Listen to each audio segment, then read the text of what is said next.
an update. I came out from DSSS where I went to see Mazi Nnamdi Kanu, and I received a series of messages that Aloy Ejimakor collapsed at a Kuje Correctional Center where he was remanded. So I rushed to the Kuje Correctional Center and I demanded to see him. So the officer in charge directed that the officer should accompany me to the clinic where he was admitted. So I met him and we discussed, and I asked him, so he told me how everything happened. So, you know, such a man of over 70 years, you tear gassed him, you treated him like a criminal, you subject him to such ill treatment. So, you know, we don't expect his body chemistry to be the same. So, and it's very unfortunate because this is what we call executive recklessness that leads to this.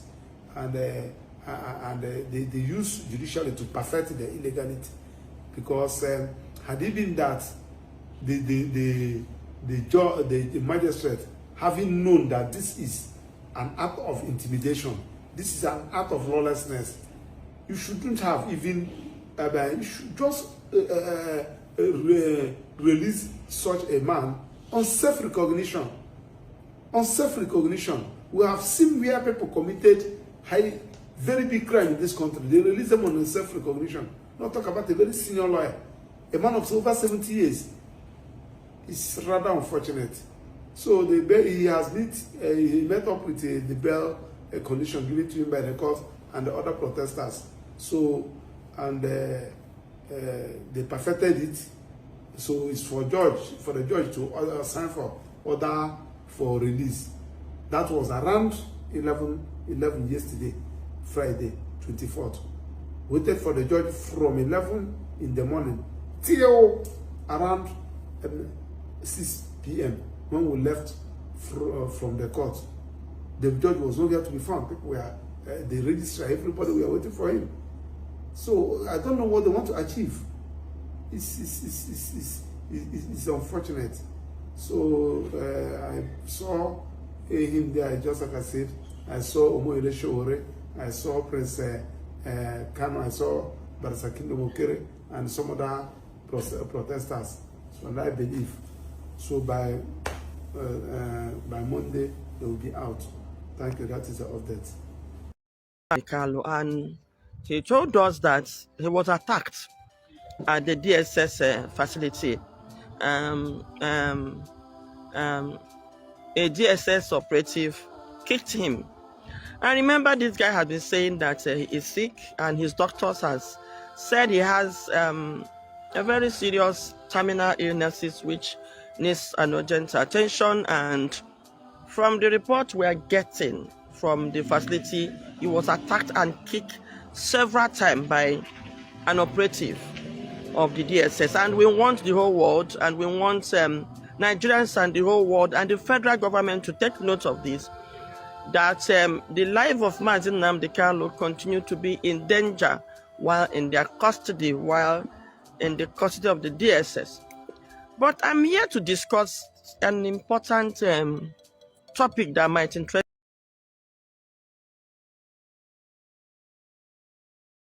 Nigeria. It's like there is a Cold War going on. In fact, not Cold War. Yorubas are secretly waging war against the Igbos.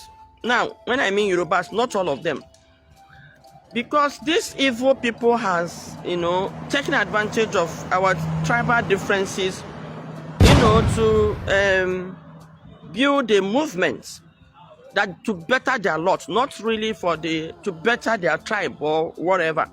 Now, this group, I call them the gangsters of Lagos State. It's actually from Lagos State, and our president is the founder and also the founder of this gangster. And I want to look at I want to make a narration, the activities of Chief Obafemi Awolowo during the war, after the war, and the activities of this our president.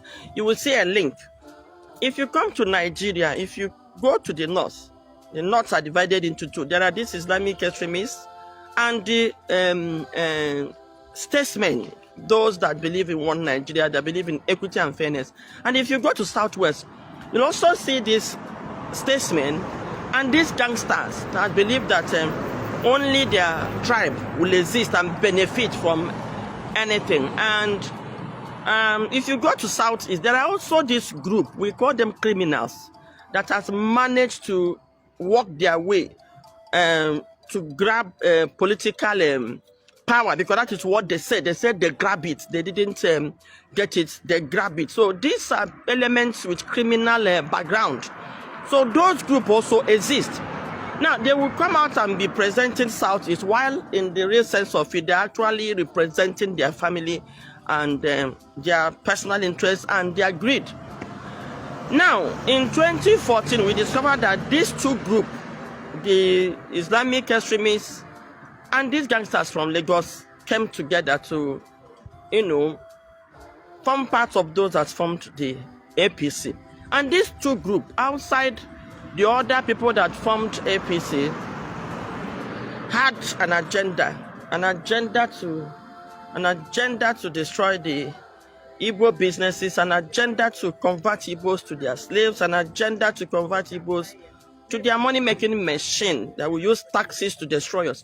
Now, there's this conversation between our present vice president and Ibukunle Amosu, former governor of Ogun State, where the vice president exclusively revealed the plan these gangsters and the Islamic extremists had concerning the Igbos. And it seems that Ibukunle Amosu is not quite aware. He wasn't part of those that agreed. So the vice president was trying to abase him, was trying to convince him. From the discussion, from the responses of Ibukunle Amosu, shows that he is not in the know, because he was not agreeing to the whole thing. So which means he's not aware.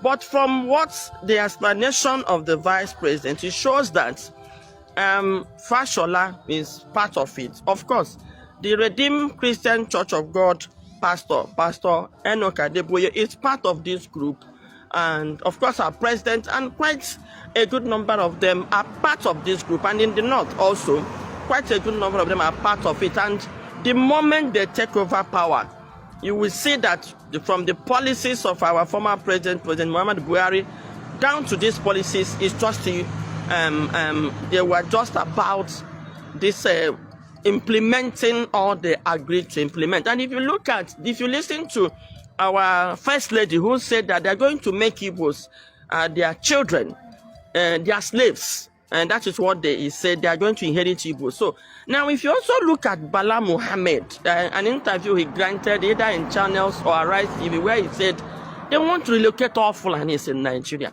Now look at the attack in the Middle Belt and the Southeast. It is similar. Just that the jihad going on was built around something else that is not actually, so that you cannot discover. Like in the north, they make it look like farmers' herders clash. And when they saw it's not working, they created something they called terrorists and Boko Haram.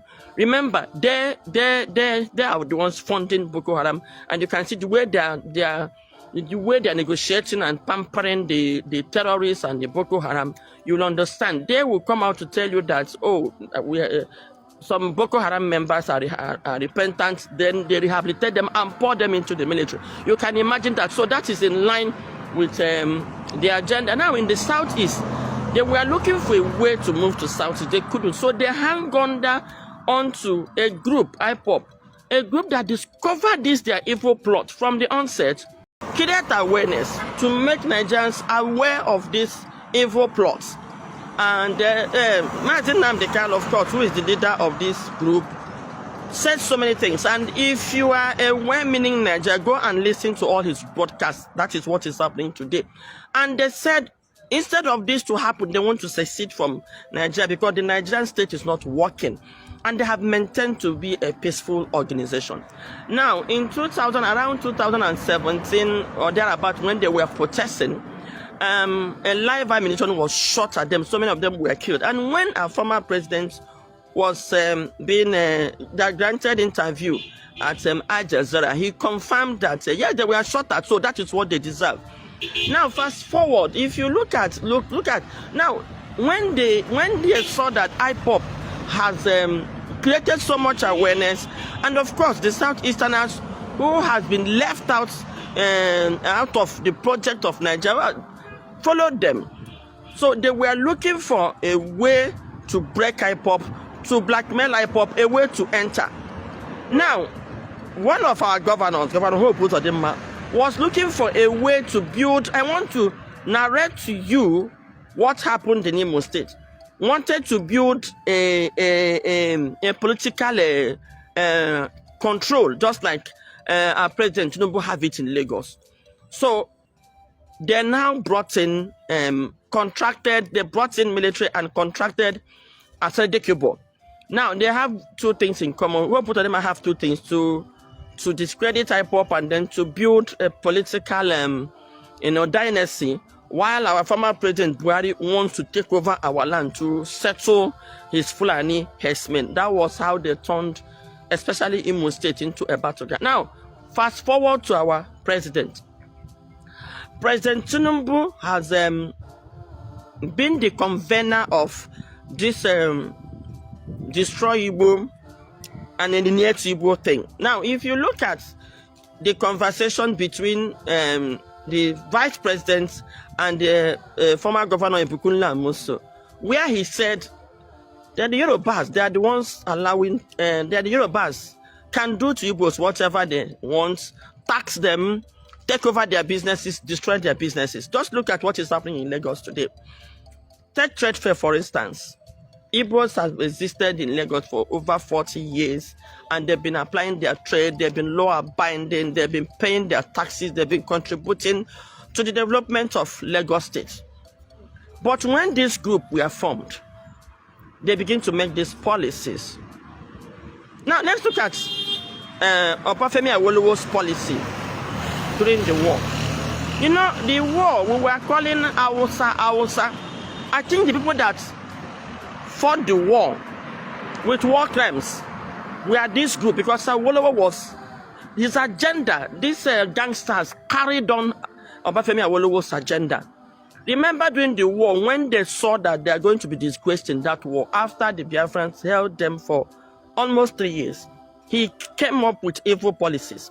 He was the one that came up with food blockade. And when he was quoted, he said, all is fair in war. But it's actually a war crime. He made that policy. And then after the war, look at the policy he made, giving Igbos, people that just came out of this serious war, that the whole world waged against them for 3 years. They have children that suffered from kwashiorkor. A lot of them died. I hope that is also genocide. Obafemi Awolowo committed genocide of the Igbos. A lot of them died. He gave them 2 naira. When you know that even before then, Igbos are controlling millions, they were giving 2 naira just to finish them up. Now look at that policy and what is happening in Lagos today, and the policy of our current government. So it's like these gangsters from the Yoruba land are telling the Hausa they were the ones that allowed Igbos to flourish in Nigeria, gave them chance. That is why Igbos are saying that the war is no victor, no vanquished. So they now agreed to tighten and grip the Igbos. So that is what you see that is happening in the southeast, and that is happening in Lagos today.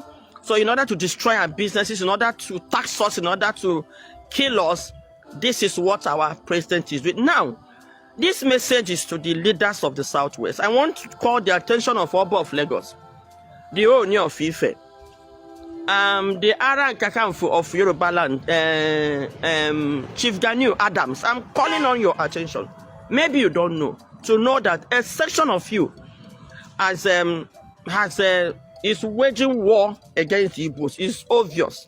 They are waging war against Igbo, but in their style, they are doing it discreetly, in guerrilla style.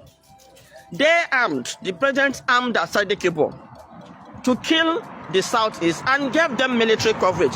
Asari has come out to say that he was contracted by the federal government to guide Southeast after the federal government moved military to the Southeast.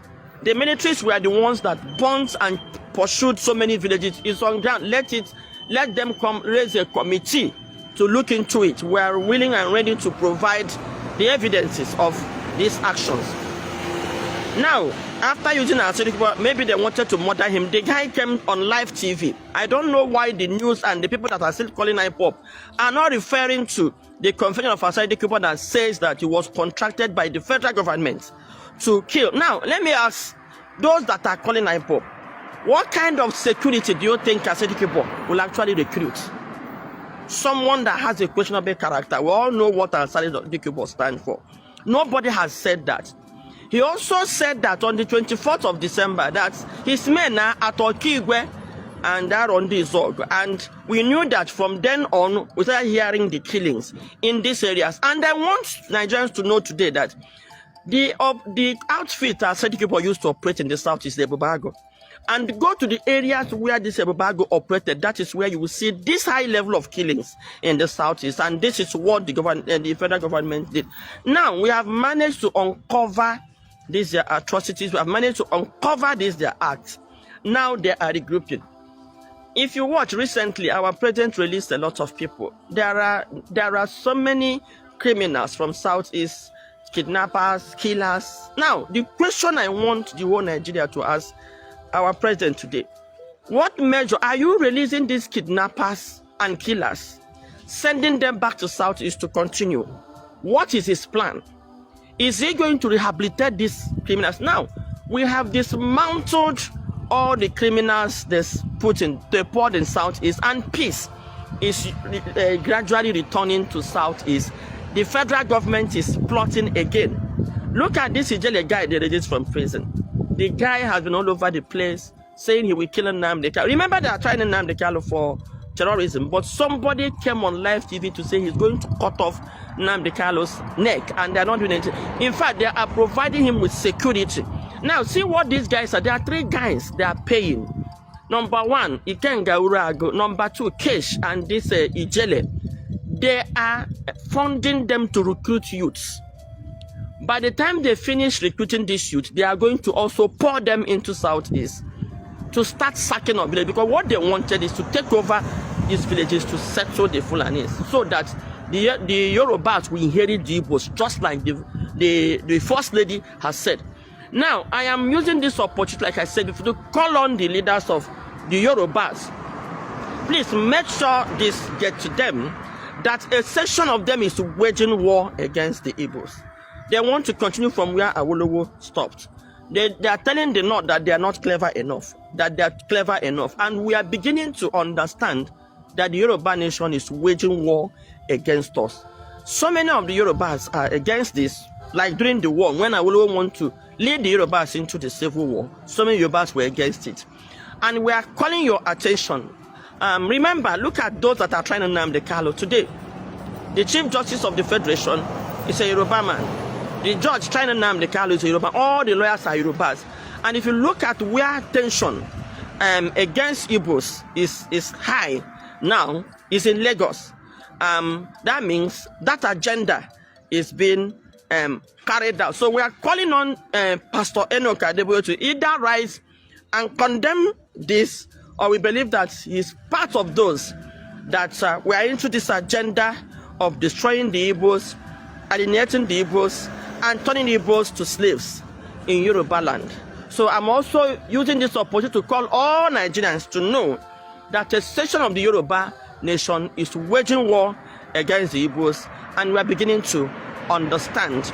And we want Nigerians to call them to order, because if they continue like this, we will have no other choice but to defend ourselves.